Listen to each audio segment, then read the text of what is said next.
Hi families, welcome back to the American Family Survival Network. I'm your host, Jeffrey Snipes. Hope you're having a great day.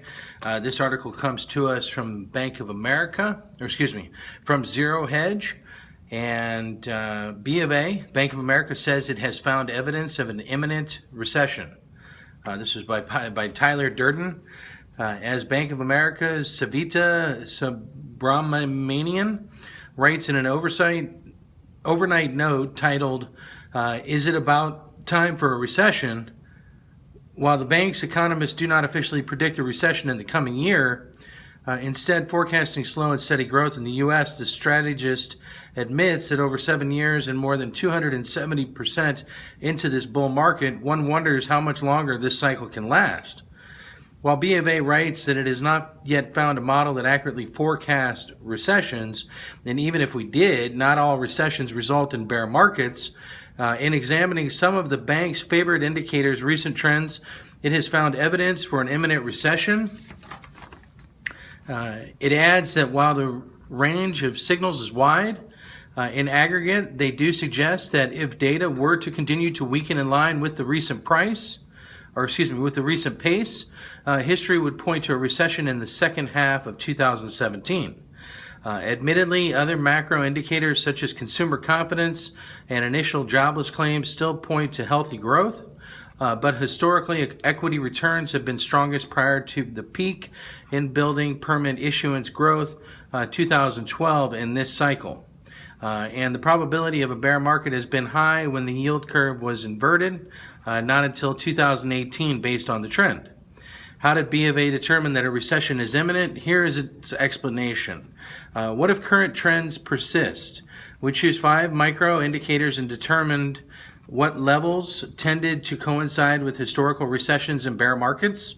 While we are cognizant that trends change and that relying on the recent trend can often give you false signals when trends reverse, we also think that there is some value in considering what might happen if the current trends were to persist.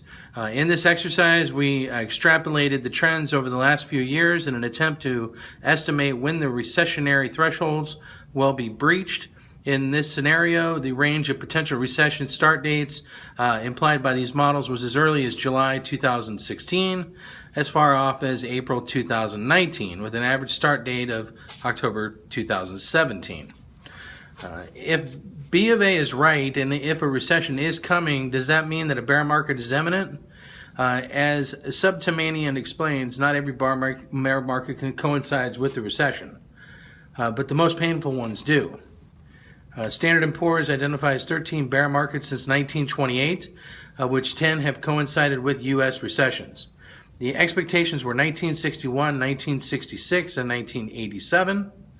The exceptions were 1961, 1966, and 1987, which precisely because they did not occur alongside recessions were relatively short-lived and followed by swift recoveries. The general rule of thumb is that the stock market leads the economy by 1 to 2 quarters, and on average the market has historically peaked 7 to 8 months before a recession, but the range has been remarkably wide. From the peak of the market coinciding with the start of the recession and as early as 2.5 years before the start of the recession, 1948.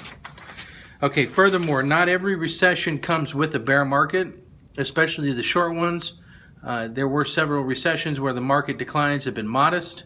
Example, less than 20% bear market declines, as in 1945, 1953, 1959, and 1980. And technically 1990, which was 19.9%, but is generally considered a bear market. These non-bear market recessions tended to occur when the recessions were short and or market valuations were low. The feeds back to BofA's analysts because as it writes, the macro indicators the bank looked at tend to coincide with recessions more than bear markets. This feeds back to BofA's analyst because as it writes, the macro indicators the bank looked at tend to coincide with recessions more than bear markets. Although some of them were also able to capture some of the non-recessionary bear markets, although usually with a lag. For example, building permits signaled the non-recessionary bear markets in 1967 and 1987. While the yield curve also signaled the 1967 bear market, the yield curve and building permits appear to have the most predictive power with respect to the bear markets. Although both have instances where they fail to trigger our bear market signals. Additionally, the yield curve has one case of a false bear market signal in 1978, although some would argue that it was simply too early relative to the 1980 bear market, and in many cases the signal occurred after the market had already peaked. But based on this exercise, our indicators suggest that the start of the bear market could come in the middle of the next year. Okay, so here BofA has another warning to those looking to sell upon reading the report. The end of bull markets have been painful to miss. It writes that even if we are in the later stages of this bull market, and despite concerns about a near-term market correction, BofA cautions long-term oriented investors against going too far and reducing their equity exposure. History would suggest that unless you can pinpoint the peak of the market to within a 12-month time frame, you are typically better off staying invested.